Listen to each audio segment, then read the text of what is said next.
Welcome to our continuing series, Questions and Answers for a World in Crisis.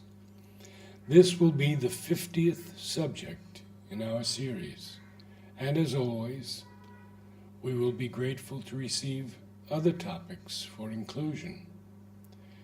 For answers to these most pressing questions of our age, and for all times, we study and research the words of Sri Aurobindo and the Mother. Today's subject is the mind, and so much has been written by Sri Aurobindo and the Mother that we encourage you to go to their works, which can be accessed on our website, motherandsriaurobindo.in. There are hundreds of pages where Sri Aurobindo and Mother write of the mind. We begin with the words of the Mother. You should not confuse a calm mind with a silent mind. You can calm your mind and stop its ordinary activity, but it may still be open to ideas coming from outside, and that too disturbs the calm. And for the mind to be completely silent, you must not only stop its own activity, but shut out all that comes from other minds. This is not easy. Moreover, you must learn to distinguish between a phenomenon of consciousness and a mental phenomenon. One can be conscious of an experience in such a way that this consciousness is not formulated into a thought or thoughts. This is very important if the mind is to remain absolutely quiet and silent. But one thing is indispensable if they want a result. The mind must be silent. Then there is hope for the consciousness to be concentrated. Practice silence of mind. It gives power of understanding. Question: what exactly should I do to accelerate the sadhana? Wait quietly for the exact indication. All mental intervention and decisions are arbitrary. The clear indication comes in the silence of the mind. Mind, its true worth depends on its surrender to the divine. The mind must learn to express only what is dictated by the divine. Does one enter a temple with dirty feet? Likewise, one does not enter the temple of the Spirit with a sullied mind. The whole world may perish, provided my whims are gratified. Such is the attitude of the egoistic mind, which seeks to impose its principles upon all. In the divine sight, principles and desires are one and the same thing. Principles are whims of the mind, just as desires are whims of the vital.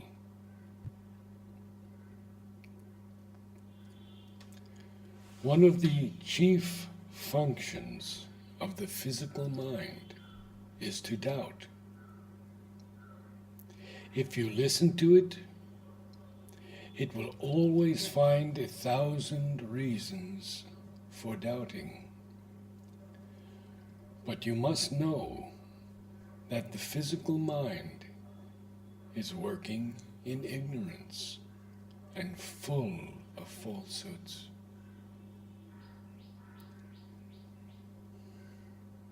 It is only love that can understand and get at the secrets of the divine working.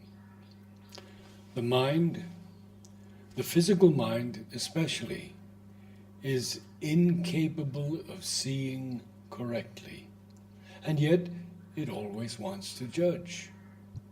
It is only a true, sincere humility in the mind, allowing the psychic to rule the being, that can save human beings from ignorance and obscurity. Life could be quite simple and easy if man's mind did not introduce in it so many useless complications. Once the mind has started its working, it hampers the action of the grace.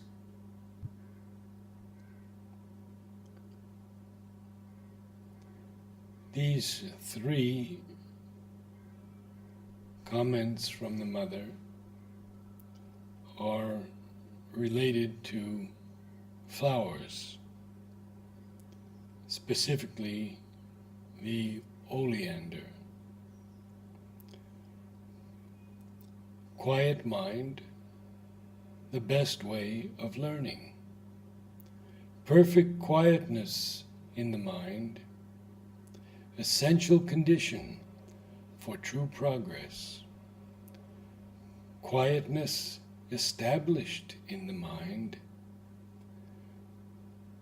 the essential condition of its transformation. All 3 of these are white flowers, different shapes and sizes. Question: how should I meditate? Fix your mind on the aspiration and dismiss everything else.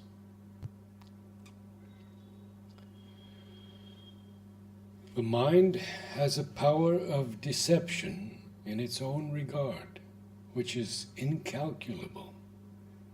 It clothes its desires and preferences with all kinds of wonderful intentions, and it hides its trickeries, resentments, and disappointments under the most favorable appearances.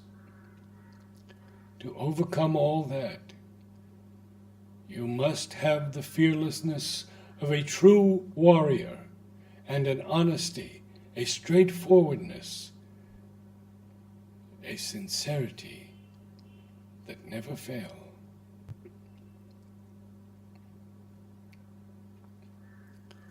Let the mind receive the light from above and refuse to be influenced.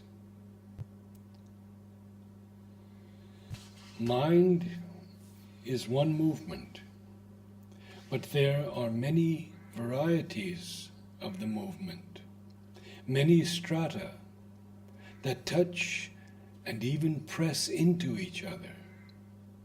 At the same time, the movement we call mind penetrates into other planes. In the mental world itself, there are many levels. All these mind planes and mind forces are interdependent, but yet there is a difference in the quality of their movements, and for facility of expression, we have to separate them from one another. Thus, we can speak of a higher mind, an intermediary mind, a physical, and even a quite material mind. And there are many other distinctions that can be made. Now, there are mental planes that stand high above the vital world and escape its influence. There are no hostile forces or beings there. But there are others, and they are many, that can be touched or penetrated by the vital forces. The mind plane that belongs to the physical world, the physical mind, as we usually call it, is more material in its structure and movement than the true mind, and it is very much under the sway of the vital world and the hostile forces. The physical mind is usually in a kind of alliance with the lower vital consciousness and its movements.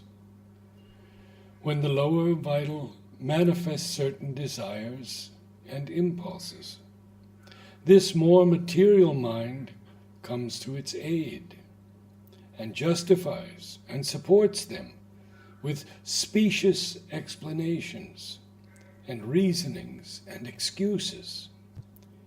It is this layer of mind that is most open to suggestions from the vital world, and most often invaded by its forces. But there is in us a higher mind, which moves in the region of disinterested ideas and luminous speculations, and is the originator of forms. And there is a mind of pure ideas that have not yet been put into form. These greater mind levels are free from the vital movements and the adverse forces, because they stand far above them. There may be contradictory movements there. There may be movements and formations that come into clash with the truth, or are in conflict with one another. But there is no vital disturbance, nothing that can be called hostile.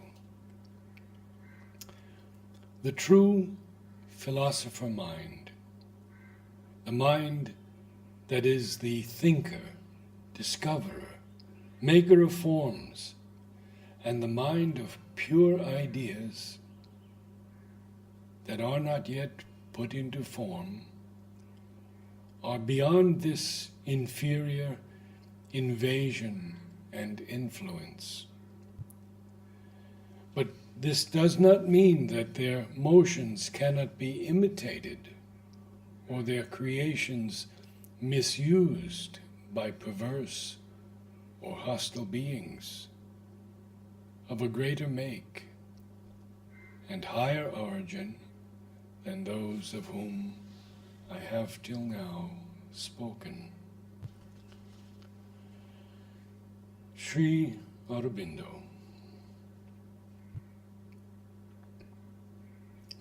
There is no reason why one should not receive through the thinking mind, as one receives through the vital the emotional, and the body. The thinking mind is as capable of receiving as these are, and since it has to be transformed as well as the rest, it must be trained to receive. Otherwise, no transformation of it could take place. Intellectual activities are not part of the inner being. The intellect is the outer mind.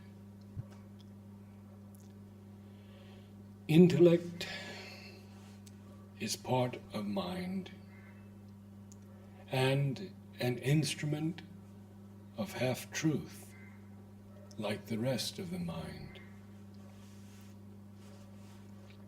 What you have said is perfectly right.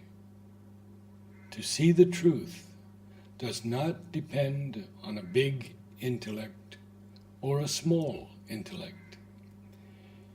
It depends on being in contact with the truth and the mind silent and quiet to receive it.